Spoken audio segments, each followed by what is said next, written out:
छोटी उम्र में ही ये रत्नागिरी से सत्तारा नाम के स्थान महाराष्ट्र के अंदर जो पुणे के नजदीक है वहां शिफ्ट हो गए। इनकी माता का देहांत हो गया था छोटी उम्र में। बचपन से ही बड़ी दिल को दहला देने वाली, दुखी कर देने वाली, एक बच्चे को आतंकित पीड़ित कर देने वाली, तंग करने वाली, परेशान करने वाली कठिनाइयों के दौर से ये गुजरे। छोटे थे, पढ़ना चाहते थे, इनके अपने पिता से बहुत रिक्वेस्ट करते थे, लेकिन क्योंकि दलित समाज में एक महार जात में इनका जन्म हुआ तो कोई इनको पढ़ने की सुविधा नहीं थी। वहां पे आम बच्चों के साथ इनको पढ़ने नहीं दिया जाता था। पिता ने इनको बड़ी किसी तरह जुगाड़ लगा करके किसी वहां नजदीक के स्कूल में एडमिशन कराया तो उसको बैठने नहीं दिया गया। बोला बाहर बैठ के पढ़ेगा। सोचो छोटा बच्चा, उसको बाहर बैठा के, अच्छा पढ़ाई में इतनी रुचि कि बाहर बैठ के इतना ध्यान से पढ़ता। एक बार मास्टर ने इनको बोला इधर आओ, ये ब्लैक बोर्ड पे सवाल तो सॉल्व करके दिखाओ। अच्छा ये ब्लैक बोर्ड पे सवाल सॉल्व करने गया तो अचानक बच्चे चिल्लाए मास्टर जी नीची जाति का है। और इतना ही नहीं, बच्चे चिल्ला के भागने लगे ब्लैक बोर्ड की तरफ। ये हैरान हुआ क्यों भागे, तभी देखा सारे बच्चों ने अपने अपने टिफिन उठाए, वहां से उठा के पीछे करने लगे, धक्का मारने लगे। क्यों? उनको डर था इसकी परछाई से इनका खाना अपवित्र ना हो जाए।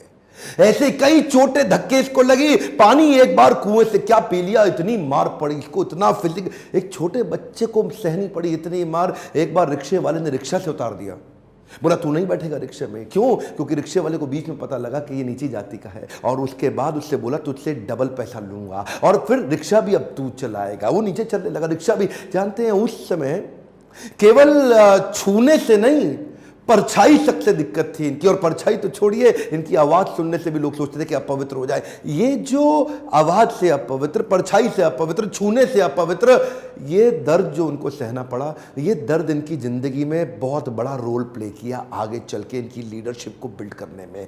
जानते हैं संस्कृत नहीं पढ़ाई जा रही थी, बोलते संस्कृत तो ब्राह्मणों के पढ़ने के लिए, तेरे पढ़ने के लिए तो है नहीं, स्कूल से निकाल दिया जाता। तो सायाजी महाराज गायकवाड़ नाम के एक राजा वहीं हुआ करते थे जिन्होंने इसकी तकलीफ को समझा और वो इनकी तकलीफों को पहचानते थे। बहरहाल इनकी पढ़ने की इतनी इच्छा को देख के उन्होंने इसको स्पॉन्सर किया, स्कॉलरशिप दी ताकि ये जाके वेस्ट में लंबी पढ़ाई कर सकें। देखिए ध्यान दीजिए, बात आज की नहीं है, बात 110 साल पुरानी है। 1908 1909 उस समय एक सबसे निचले पायदान से उठा हुआ महार जात का लड़का जाकर के इंटर करके आया इंग्लिश में मुंबई से। उसके बाद वहीं बीए करी पॉलिटिकल साइंस और इकोनॉमिक्स में। रुका नहीं, तुम मुझको यहां नहीं पढ़ने दोगे, मैं जाऊंगा दुनिया की बेस्ट यूनिवर्सिटी में, रोक के तो दिखाओ। और वही स्कॉलरशिप लेकर के निकल गया न्यूयॉर्क, कोलंबिया यूनिवर्सिटी जाकर के उसने पहले तो एमए करी पॉलिटिकल साइंस, इकोनॉमिक्स, हिस्ट्री और सोशियोलॉजी में। उसके बाद पीएचडी करने निकला। यहां नहीं रुका,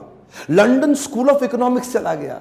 लंदन स्कूल ऑफ इकोनॉमिक्स जाके वहां एमएससी किया, उसके बाद लॉ की पढ़ाई किया, फिर उसके बाद डॉक्टरेट किया, किताब के ऊपर अपनी थीसिस लिखी। ये वही किताब थी जिसके ऊपर आगे जाकर के रिजर्व बैंक ऑफ इंडिया को बनाया गया। महाराजा और बड़ौदा से उनका प्रेम इतना था ना, वो जो सायाजी गायकवाड़ जिन्होंने इनको स्कॉलरशिप दिया था, पढ़ने में इनकी मदद करी थी, दुनिया भर में पढ़ के उनका प्रेम भूले नहीं, वापस उनके पास आ गए। बोला आप दुनिया भर में पढ़ के आए हूं, आपकी सेवा में आना चाहता हूं। तो उनको मिलिट्री सेक्रेटरी की नौकरी दे दी गई और उस समय ये नौकरी बड़ी मानी जाती थी। अब ये बड़ी पदवी पे तो आ गए थे, लेकिन वो छुआछूत ने इनका पीछा थोड़ी छोड़ा।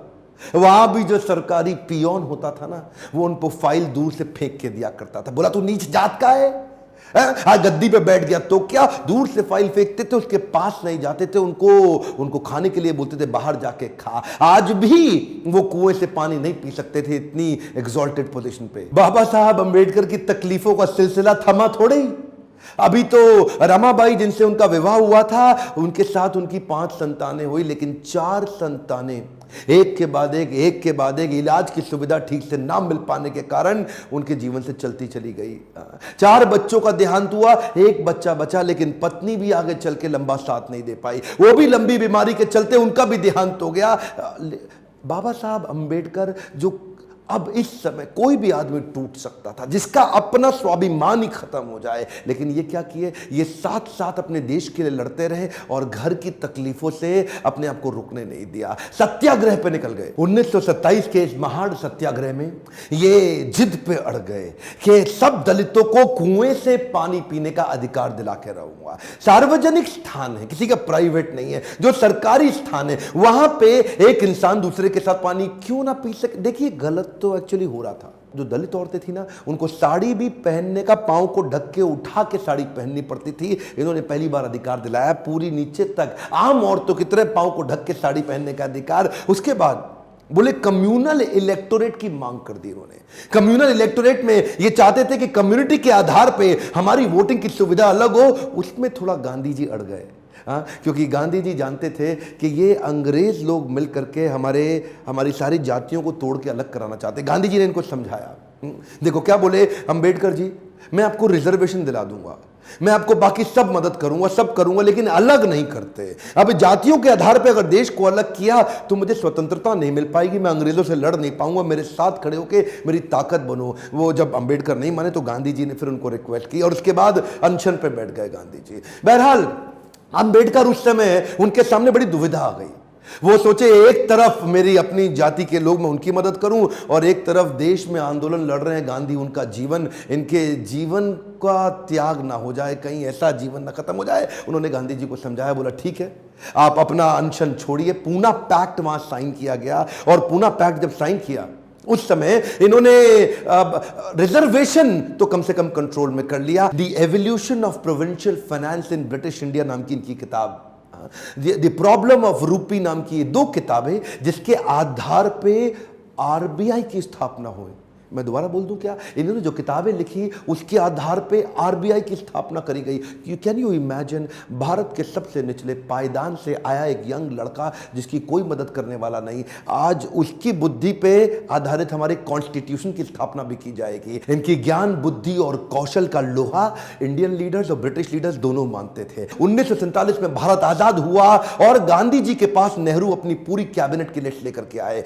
जब नेहरू, जो कि स्वतंत्र भारत के पहले प्रधानमंत्री होने वाले थे, पूरी कैबिनेट की लिस्ट लेके पहुंचे और बताया कि देखो इनको मैं तो तभी गांधी ने पूछा इसके अंदर बाबा साहब अंबेडकर का नाम कहां है, और वहीं थोड़ी उनकी बहस हुई और गांधी ने बोला कि नेहरू ये तुम्हारी कैबिनेट नहीं है, ये आजाद भारत की कैबिनेट है। तभी उनको कानून मंत्री के रूप में लिया गया, और न केवल कानून मंत्री बल्कि तुरंत जो ड्राफ्टिंग कमेटी थी इंडियन कॉन्स्टिट्यूशन की, उसका चेयरमैन भी बना दिया गया। इनकी इंटेलिजेंस के आगे कोई कुछ बोल नहीं सकता था। जो इनसे सहमत थे, असहमत थे, दोनों जानते थे कि इस आदमी में बुद्धि बहुत है। बहरहाल मन तो है कि मैं घंटों तक इनके विषय में बात करूं, एक्चुअली मन भरता नहीं है इनके विषय में बात करते हुए। इतने बुद्धिमान व्यक्ति, आगे चल के इन्होंने हिंदू कोड बिल और महिलाओं के लिए बड़े कानूनों के अंदर कई बदलाव लाए। ये वो पॉलिटिकल लीडर नहीं थे जो सत्ता के लिए लड़ते थे, ये लड़ते थे उनके लिए कि देश में कमजोर हिस्से को उठाना देश के हर लीडर की जिम्मेदारी। एक मोर टाइम ध्यान दीजिए,